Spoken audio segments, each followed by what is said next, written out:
Picture it, 2012, America's still clawing its way out of the 2008 financial mess. Obama's running for a second term, promising to finish what he started. Enter Mitt Romney, former governor, successful businessman, hair sculpted to withstand hurricane-force winds. He's the Republican nominee, the anti-Obama.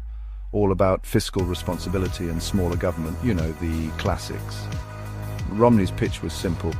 Obama's a nice guy, tried his best, but the economy's still in the toilet. Time for a businessman to fix things up. He promised tax cuts, less regulation, a return to American greatness. Basically, the Republican playbook dusted off and given a fresh coat of paint. But there was a problem.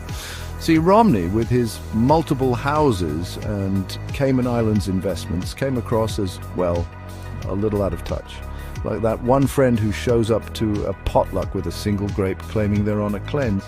He just didn't seem to get the struggles of everyday Americans. And then came the 47% comment. Imagine this. You're at a fancy fundraiser surrounded by millionaires sipping champagne. You let your guard down thinking you're among friends. You say something incredibly stupid. Now imagine that conversation is secretly recorded and leaked to the press. That's exactly what happened to Mitt Romney. The video, released in September 2012, showed Romney speaking at a private fundraiser. He was talking about the upcoming election, and that's when the bomb dropped. He said, and I quote, "There are 47% of the people who will vote for the president no matter what, who are dependent upon government, who believe that they are victims, who believe the government has a responsibility to care for them."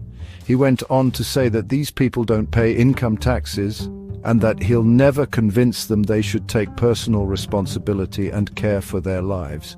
Oof. Just let that sink in. He basically wrote off almost half the country as lazy freeloaders who don't matter. Okay, let's break this down. Romney's comment revealed a fundamental misunderstanding of how the world works. First of all, not everyone who receives government assistance is unemployed. Many work low-wage jobs but still struggle to make ends meet. They're the working poor, the backbone of our service industry, and they deserve better. Secondly, even those who rely on government programs paid taxes. They pay sales tax, property tax, payroll tax. To say they contribute nothing is simply untrue.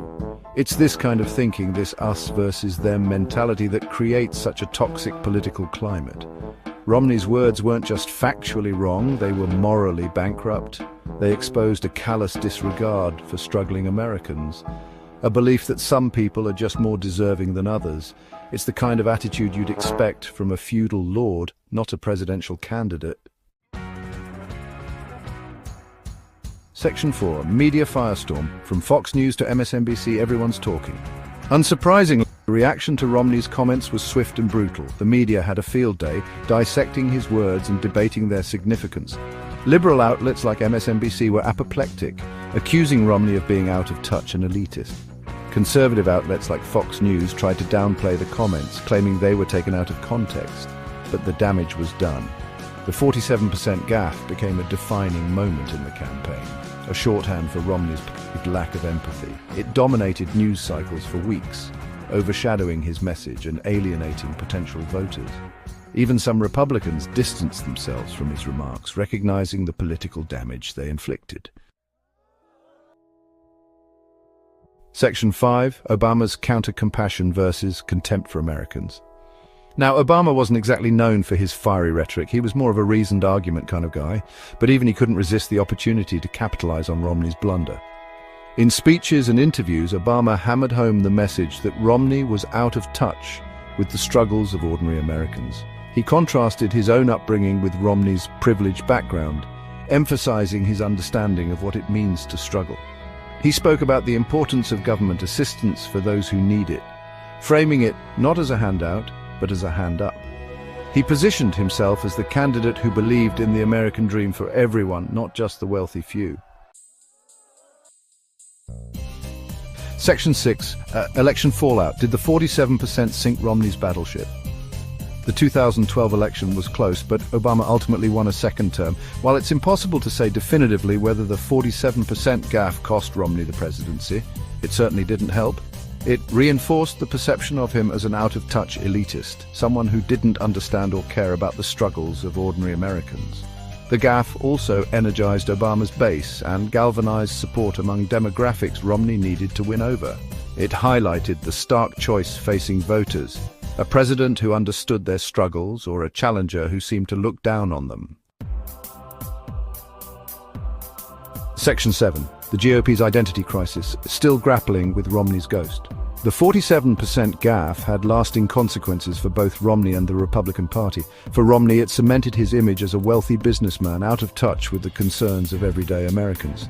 It damaged his reputation and effectively ended his political aspirations. For the Republican Party, the gaffe exposed a deep divide within its ranks. It highlighted the tension between the party's pro-business, anti-government ideology and the needs of working-class Americans.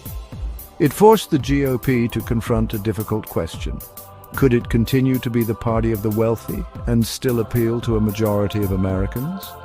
The 2016 election of Donald Trump, a billionaire who campaigned on a populist message, suggests that the GOP is still grappling with this question. Trump's victory showed that there's a deep well of anger and resentment among working-class Americans who feel left behind.